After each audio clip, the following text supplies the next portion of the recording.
কিছুদিন আগে ঘটনা, আমি বগুড়া গিয়েছিলাম, বিসিএল ম্যাচ চলছিল। সেই সময় মিরাজকে নিয়ে কথা হচ্ছিল। মানে যখন মিরাজ দর্শকদের পাশেই গেলেন অথবা অটোগ্রাফ দিচ্ছিলেন, ছবি তুলছিলেন, তখন পাশ দিয়ে যাওয়ার পাশে সময়ে অনেকে বলছিলেন যে দালাল বা ভালো প্লেয়ার না, আপনারা খেলায় মনোযোগ দেন, অনেক কথা শুনতে হয়েছে।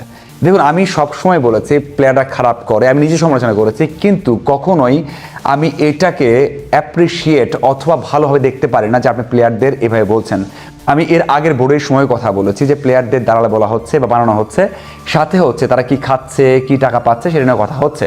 হতে পারে, কমিটমেন্ট নিয়ে আমি নিজে কথা বলেছি, এই দলকে নিয়ে কথা বলেছি যখন বাংলাদেশ দল জিম্বাবুয়ের বিপক্ষে হেরেছে এবং ম্যাচের মাঝখানে ব্রাজিলের খেলা দেখে বা ওয়ার্ল্ড কাপের খেলা দেখে তারা উদযাপন করছে বাংলাদেশ দল ইনিংসে হেরে গেছে। সেই কমিটমেন্টের অভাব থাকলে আমরা কথা বলতেই পারি, কিন্তু এই মিরাজ আমার মনে হয় সবচেয়ে বেশি কথা শুনেছে। বিপিএলের সময় হয়তো মনে আছে আপনাদের, বিপিএলের সময় মিরাজ মাঠে নামতে চাইতেন না। সিলেটে এমন অবস্থা হয়েছে, সিলেটে আমি পুরোটা বিপিএল কাভার করেছি, এমন অবস্থা হয়েছে যে মিরাজ চলে না, মিরাজ মাঠে নামতে পারতেন না এবং ওই যে গ্যালারির পাশ দিয়ে ফিল্ডিং করতে পারতেন না। এতটাই সহ্য করতে হয়েছে। আমি এখনও বলছি সিনারিও চেঞ্জ হয়নি, আবারও হতে পারে, আবারও খারাপ করতে পারেন, কিন্তু এটা হয়তো বা কখনো কাম্য নয়। আর অন্তত এই ম্যাচের পর প্লিজ সবাই ভুলে যান যে মিরাজ কিছু করেছেন বা মিরাজের কোনো ভুল ছিল। কারণ বাংলাদেশের কখনো বা কবে অস্ট্রেলিয়া মাটিতে টেস্ট জিতবে, কত বছর পর জিতবে, এটা বলা কঠিন।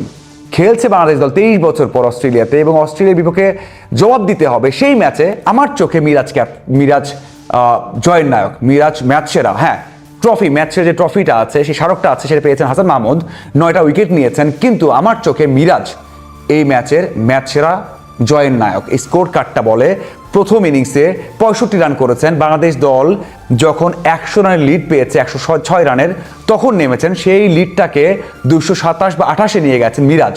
65 রান করেছেন, পার্টনারশিপ করেছেন কাদের সাথে?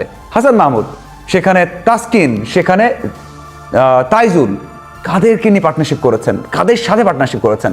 1600 উইকেট নিয়ে বোলারদের এগেনস্টে এই পার্টনারশিপ আপনি কখনোই ভুলতে পারবেন না, এই অবদানকে আপনি কখনো ছোট করতে পারবেন না। এরপর আমি আগে বলেছিলাম যে মিরাজ প্রথম ইনিংসে মাত্র 4 ওভার বল করেছেন, দ্বিতীয় ইনিংসে মিরাজ ম্যাচ জিতাবেন। কারণ অস্ট্রেলিয়াতে এমনটাই হয়, আপনি চতুর্থ দিন, পঞ্চম দিনে স্পিনাররা, বিশেষ করে অফ স্পিনাররা সুবিধা পাবে, সেটা আমি বলেছিলাম, ভিডিও দেখেছেন আপনারা। সেটাই হয়েছে, মিরাজ কিন্তু সেটা করে দেখিয়েছেন। কি দারুণ বল করেছেন। আমরা সবাই জানি মিরাজ বাংলাদেশের টেস্টে বেস্ট প্লেয়ার এবং মিরাজ টানা 1 ঘন্টা, 1.5 ঘন্টা, 2 ঘন্টা, 3 ঘন্টা বল করতে পারেন লাইন লেন্থ বজায় রেখে। একটা পর্যায়ে মিরাজকে বারবার বলছিলেন লিটন এবং শান্ত যে তুই তোর মতো বল কর, রান দিস না, বল কর, তুই বল করে যা, শুধু উইকেট লাগবে না, বল কর, রান দিস না। ওই যে রান না দিয়ে বল করা, কোনো লুজ বল না দেয়া, সেই কাজটা করেছেন। কোথায় লায়ন, কোথায় মিরাজ? কেউ কল্পনা করতে পেরেছে? আপনি পেরেছেন? আমি তো পারিনি, কেউ পারেনি। আমি অনেকবার বলেছি, আপনারা নিজেরাই আমাকে বলবেন ভাই আপনি কত কথা বলছেন, কত সমালোচনা করেছেন। হ্যাঁ, কে ভেবেছে ভাই? আপনি ভেবেছেন? অস্ট্রেলিয়া ভেবেছে? একটা মানুষ 100 এর মধ্যে একজন ভেবেছে যে মিরাজ এমন করবেন বা বাংলাদেশ এমন করবে?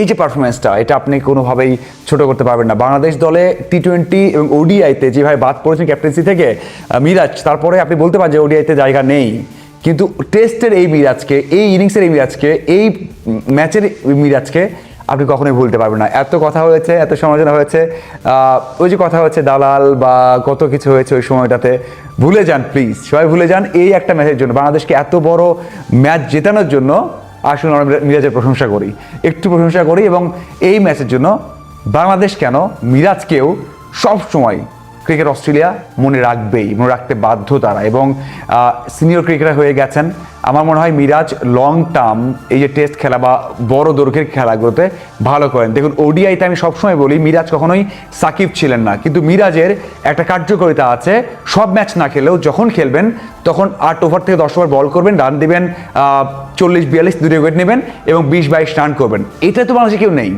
আপনি মুস্তাফিজ সৈকত অস্ট্রেলিয়াকে ভালো করেছেন, জিম্বাবুয়েতে আবার খারাপ করেছেন, অন্য কাউকে নিয়ে আসেন, এই কাজটা কেউ করতে পারে কিনা? যেখানে কেউ নেই সেখানে মিরাজকে দরকার আছে। এই জন্যই বলেছি যে সাউথ আফ্রিকা ওয়ার্ল্ড কাপ হোক, যেখানেই হোক, সেখানেও মিরাজকে দরকার আছে ওই কারণে। এবং আমি এটা বলতে চাই যে সবচেয়ে বেশি সমালোচিত বাংলাদেশ ক্রিকেট দলের এই টিমের সবচেয়ে বেশি সমালোচিত হচ্ছে মিরাজ, এরপরে শান্ত। সেই মিরাজ যে ম্যাচ জিতালো, এরপর থেকে একটু প্রশংসা আমরা মিরাজের জন্য করি এবং এই ম্যাচটা আমরা মনে রাখি।